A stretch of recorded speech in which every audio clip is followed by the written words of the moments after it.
What's going on, y'all? It's the Wavy Sport. I'm back with another quick volume of Welcome to the Franchise here. Just want to get into a new volume and a quick one with the NBA draft coming up and everything. So I just want to talk about that real quick. Some thoughts and ideas I have about it. With it being this week. And then going into the new season. And then also some of the deals that it sounds like they're in place already, and what other trade deals we could see, because it's draft season now in the NBA and all that. So that's when a lot of deals go on. So let me get straight to it. Talking about the NBA draft here, obviously you got the top three prospects, AJ DYBANTSA, Darren Peterson, and Cam Boozer. The top three prospects there, basically everybody knows it's going to go 1, 2, and 3.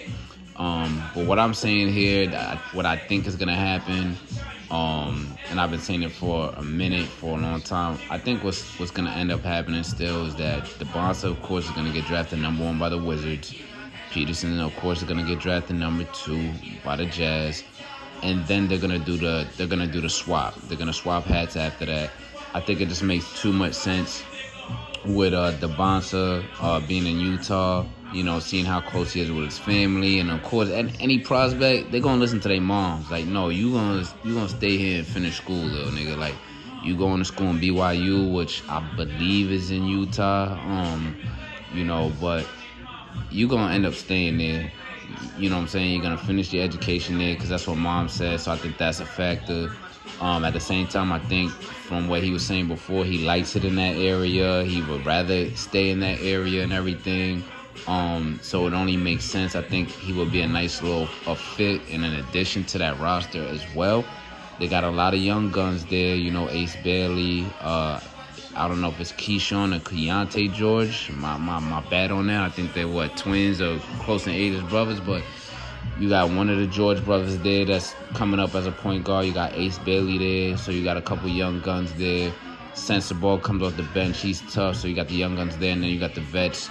I believe, is it Kevin Love that's there right now? I'm not sure, but even still, you got the higher volume vets. I'm bringing up Kevin Love, but the higher volume vets like Jaren Jackson Jr. is there. Walker Kessler, he still might be there. And then you got Lauri Markkanen in there too. And then adding him in at the 3, or, just another wing who's got big size and scoring ability and everything like that, I think would be a nice addition for them. And then, as far as Darren Peterson going to the Wizards, I think that would make sense low-key as well, because for right now what it looks like, and then all for seeing that Trae Young is going to sign to stay with them. Possibly Anthony Davis as well if he gets the max from them. But even still, without Anthony Davis there, I think that they kind of have a roster in place with certain pieces and certain players. Even though they're young, most of them are young, they still have pieces in place where, Darren Peterson could be a high-end rookie role player right now in his first year. Or even better case scenario, he could fuck around and be a starter for that team. Because, like I said, everybody is young, unproven. The motherfuckers is not really doing shit for real. And you can see basically in this game, he's mainly just a scorer. Doesn't seem like a dude that's going to get his teammates better and getting assists. This dude averaged like no fucking assists in college. Don't see him being a huge impact. So I think that it'll still be a fit for the Wizards in a way, because they probably need a guy like that that's like, yo, all I'm here to do is really get a bucket. You catch me on the wing, I'm open, I'm going to get a bucket. You give me the rock, let me create a little bit, get my midi on, I'm going to get a bucket. You let me, do my moves, post up a little bit, get to the paint, I'm going to get a bucket. And I think that would be a nice addition, a cool little fit for this young Wizards team for right now, because they're not going to be in contention like that for real. I mean, maybe they squeak in a playing game and end up being an 8 seed, but not likely, but they'll probably be in the mix for the play-in. If they put it all together with the pieces that they're going to have on the roster, and you got Trae Young, still a good point guard in this league, so he'll be able to distribute and initiate some offense as well. And then when you got a guy like Darren Peterson, who's mainly strictly seems like, hey, a catch and shoot, or give me the ball in the wing and I'll create and shoot, or you know what I mean, catch him on a V cut to the lane, to the basket. You know what I'm saying? He's gonna score, and that's all he got to do. He don't have to be like other players that come and it's like, yo, I got to do everything. I got to score, and I got to make my teammates better, and I got to make. You don't need him to be there right now. He doesn't fit the mold of that type of player. So him with Trae Young on that roster as an addition, I think it would make sense. It wouldn't be a bad look. And then I'll say this, with Cam Boozer being number 3, most likely being a number 3 pick, going to Memphis. Not sure how he fits there, but he's got a nice little, even kill skill set, solid. I think that from what people are saying and what I see myself, it do make sense what they're saying. He's probably if I had to say the safest, cool, even kill pick, it would be him. I'm not saying he's going to be like a 10-time All-Star. Not that I see it right now. It could be possible, though. We don't know that yet. But from how it looks, I'm not saying he's going to be like face of the league type shit or take over the league or this, that. But I think he's going to be a really good pro. At least like about a 7 to 12 year career and everything, just be a good, solid pro. But it's kind of funny to see, with Ja over there and that roster isn't really, I don't know, that roster got a lot of question marks and iffy to me. So he could provide stability, yeah, but I'm not sure that roster for him would be a good look and everything like that, just from my vantage point. But I think Cam Boozer is a good prospect, really solid. I think that, speaking on him right now, this is what I'm going to follow up on, because obviously what's been, set out there and looking at the prospects in the top 10 or the top 5 or whatever, it's going to be him number 3, and then Caleb Wilson out of North Carolina number 4, right, to Chicago. I've been seeing this little press run even before the NBA postseason was over and when the tournament ended, and around that time, man, that dude Carlos Boozer, the father of Cam Boozer, he works for the Jazz, but he's still a homer at heart and has love for the Bulls franchise. And if I'm not mistaken, if I heard correctly, I do remember them being on ESPN or interviewing somewhere together, or someone was talking to Carlos Boozer, maybe not Cam there, but him saying, I would be happy, I'd be so happy or proud if he ended up with either of those organizations, especially with them being in the top 5 to pick out of both those teams. So here's my thing. I think a surprise move that we could see is that, okay, Boozer gets picked number 3, Wilson gets picked number 4, right? And see another swap. Let's swap hats after the fact and everything at some point in the night. And I think Boozer could go to Chicago and Caleb Wilson go to Memphis, because I think that Chicago, they've been in mediocrity for so long, and then a guy who's a raw prospect like Caleb Wilson, like he could jump out the gym, he's athletic, he's tenacious and everything like that, a lot of energy. He could still be a project in a place like Chicago, and Chicago seems like a place where they're always in the mix kind of for a plan, but always getting bumped out or just missing it. And they're not trying to play to get every year. They're not always trying to put themselves in position to get a top lottery pick. So maybe they do want to contend a little bit and be one of those kind of up-and-comers, like a Charlotte team playing a real viable shot for a play-in, you know what I'm saying? But then you need that prospect who, maybe not a centerpiece, maybe a short-term centerpiece, but a piece for more plays you could build around or build with in the near future. And a guy like Cam Boozer. Cam Boozer. So I think that wouldn't be far-fetched to see that. That's a surprise trade that I could also see. Well, I don't think the Wizards in Utah won with Peterson and DYBANTSA is a surprise, but I think that would be possibly a surprise trade you could see in the draft, in the lottery there. And I also think that would kind of make sense, because to get Ja kind of rejuvenated and maybe also drop off his value from maybe at some point in the season at the trade deadline, or maybe the season after next coming up, to drop up his value again, to maybe get somewhere more favorable for him, or for a franchise that needs something going that may be on the cusp of being maybe a top 5 seed in their conference. Get a guy like Caleb Wilson where he's energized as well. Ja could throw his alleys to him. He doesn't always have to be the only high flyer above the rim, getting people out their seats over there. You got Caleb Wilson that want to do that too, and you're doing it with a guy like Ja, who's a veteran now, still young, but still want to, put on a show. You got both of those high rises there. You got Memphis, something to be excited about for the time being. And you also rejuvenate Ja a little bit with a young talent that's going to, try and get shit popping with him. You feel me? And also kind of rejuvenate his market value if he possibly wants to get traded at the trade deadline next season or the season after that. So I think that would make sense. That's just me personally. I think that would make sense right there. So that's what I think will probably happen as well. Now I'll say this real quick. I'm not gonna really get into like what type of careers that each player is gonna have yet, because I want to see where they land and where they end up. But I'll say this for right now. Initially, I think that dude Darren Peterson, low key, is another Kawhi, man. Like, I could see him trying to ball out his first 3 years with the Wizards, and his numbers be pretty solid to good. And then he's like, yo, I'm available for this max extension or whatever. He gets it, and then he's gonna be on that bullshit that he was on during college. Yo, I'm hurt. I don't want to play. I'm just about getting my buckets, and that's it. But I'll sit out some games for the season.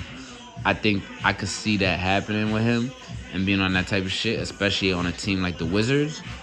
Because the Wizards, let's be real, they're not going to be in real contention in a way where, oh shit, we got to worry about them for a championship for a long time.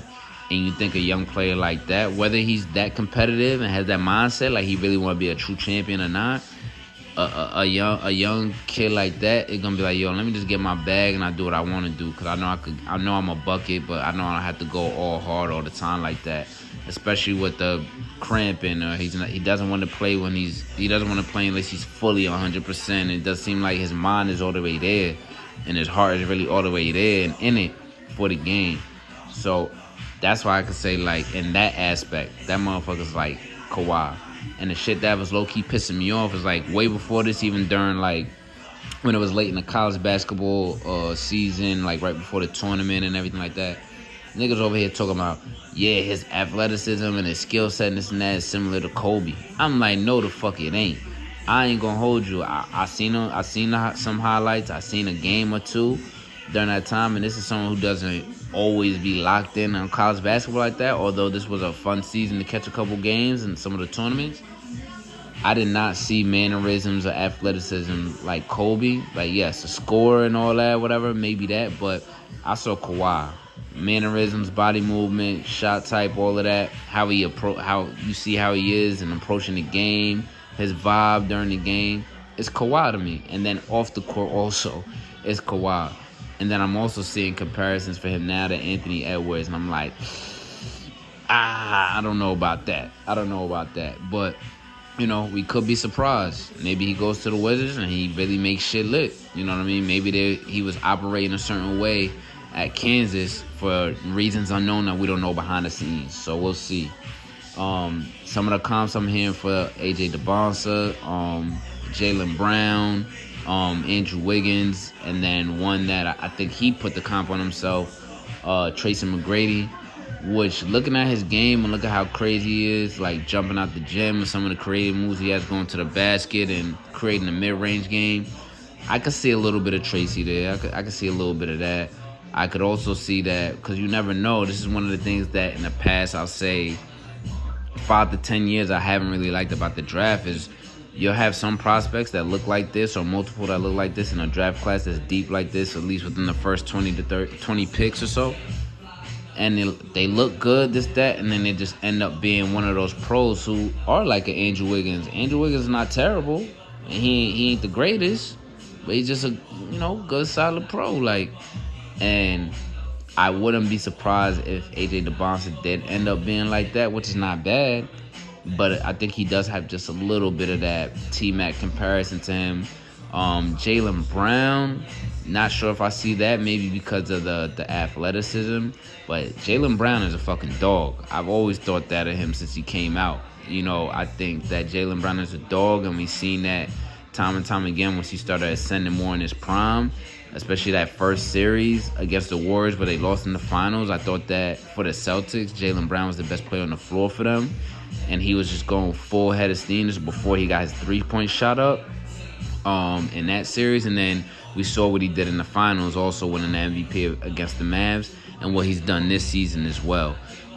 So Jaylen Brown, I don't know if I want to give him that comp right now because Jaylen Brown's just a dog to me, but I could probably see a little bit of it because he likes driving the lane similar to a young Jaylen Brown, and he has a good midi similar to a young Jaylen Brown. So I say bits and pieces of Jaylen Brown and T-Mac, but kind of wouldn't be surprised if he ended up being like an Andrew Wiggins. I hope that he ends up being a bigger star than that, because seeing his highlights and watching him play, this dude is low key out of this world for a prospect that I've seen more recently. You know what I mean? So that's what I got for them. I'm just gonna touch on the type of prospects they could possibly be in the NBA right now. Just those two. Like I said, I want to talk more about that once I see every other player that that gets drafted and see where they end up at. Because of course I got to talk about players like Darius A. Cup Jr. Man,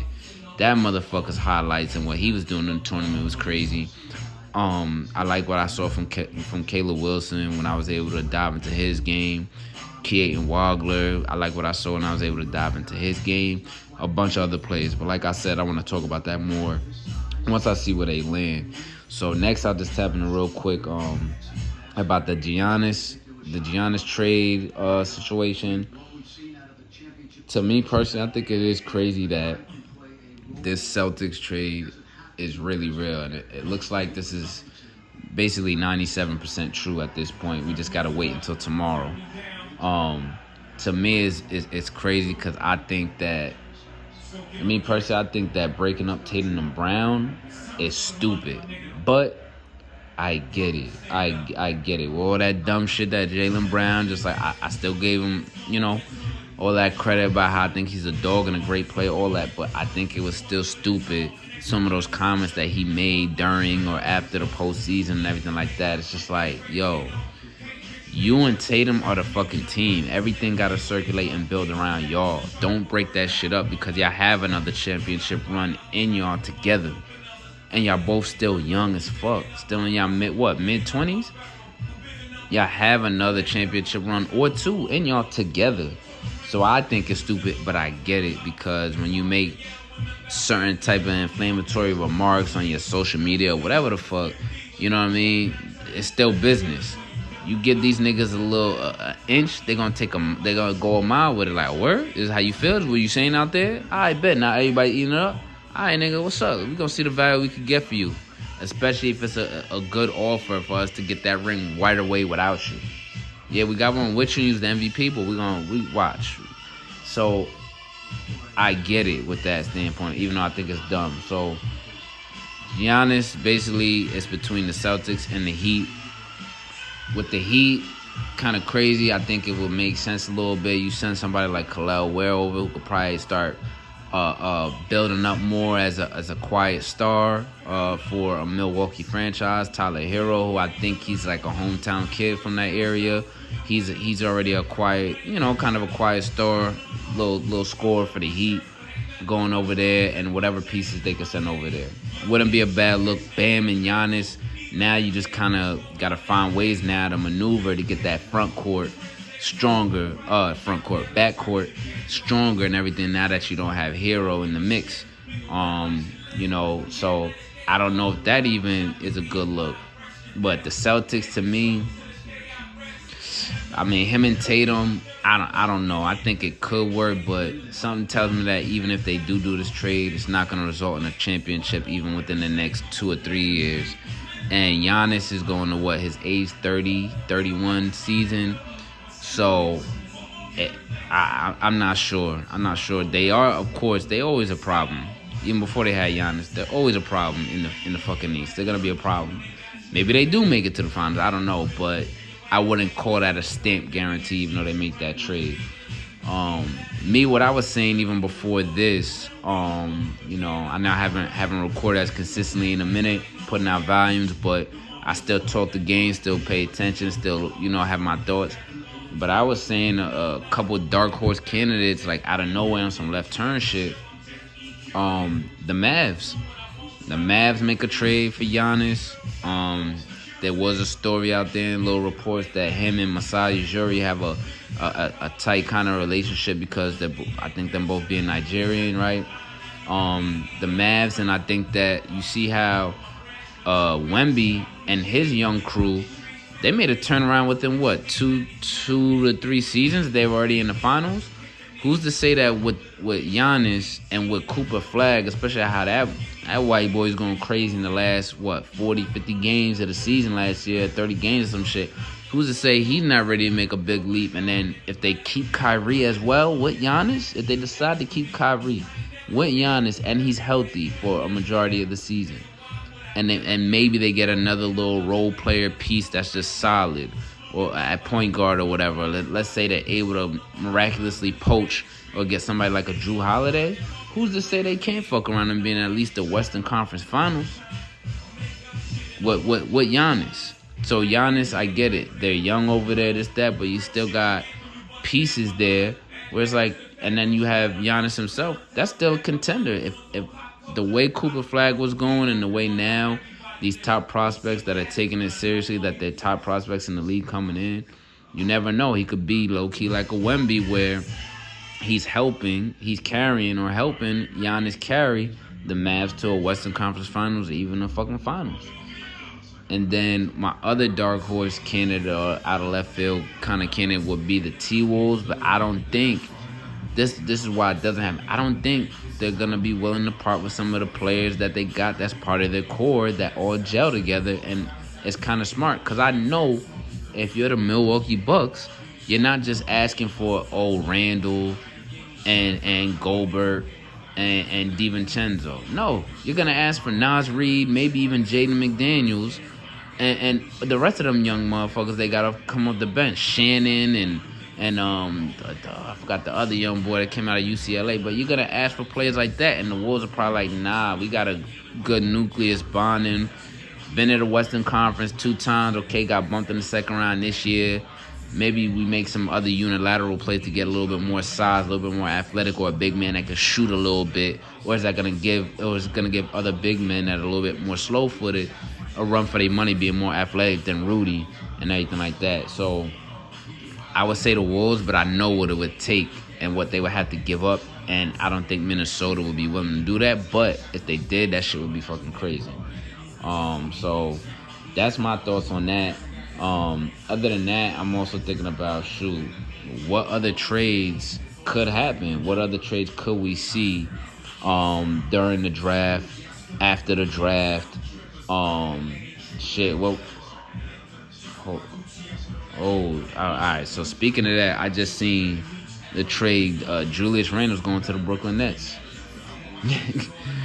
Julius Randle is going to the Brooklyn Nets. I hope the Wolves end up getting somebody like Nick Claxton out the deal, because they need an athletic. I was just saying that they need an athletic, maybe rim running center. You know what I mean? He's quick, likes to run from basket to basket, catch some alley-oops, from Ant or whoever they could have at point guard. I mean, hopefully there's a young boy point guard they got over there in Brooklyn, right? Sarif or something like that, foreigner. Maybe they get him in the trade, because the T-Wolves definitely need a point guard. They need that for sure. But Julius Randle going to the Brooklyn Nets. Hopefully for Nick Claxton. But with these type of trades and how they doing these, there's probably some 3-team bullshit, and they probably just only get picks or something like that. But Julius Randle up out of there. He in Brooklyn. He going back to New York. Something told me that he would end up in Brooklyn. I think that's probably not as surprising to me, because he probably want that smoke back from being traded out from the Knicks. Of course, being with the Knicks for how long he was and the deal he signed, I'm sure he got, a state or his family or crib out there in New York. So it's like, fuck it, let me go back, but let me go to Brooklyn and get these niggas work. Because you're going to have to see the Knicks. You know that shit. You know what that's around. And then his performance in the playoffs this year with the Wolves, and other performances with the Wolves not being as consistent or a real threat as the number 2 option, it was bound they were going to get him up out of there. The only other team I was thinking they probably would have traded him to was the Heat. But shit, he on the Brooklyn Nets. So I said, let's see what else is in store for the draft, and after that, with other trades and crazy moves, pick swaps. We'll see as that comes up, but that's just gonna wrap this quick volume up for me right now. Welcome to the franchise. Y'all out there, have fun and be easy.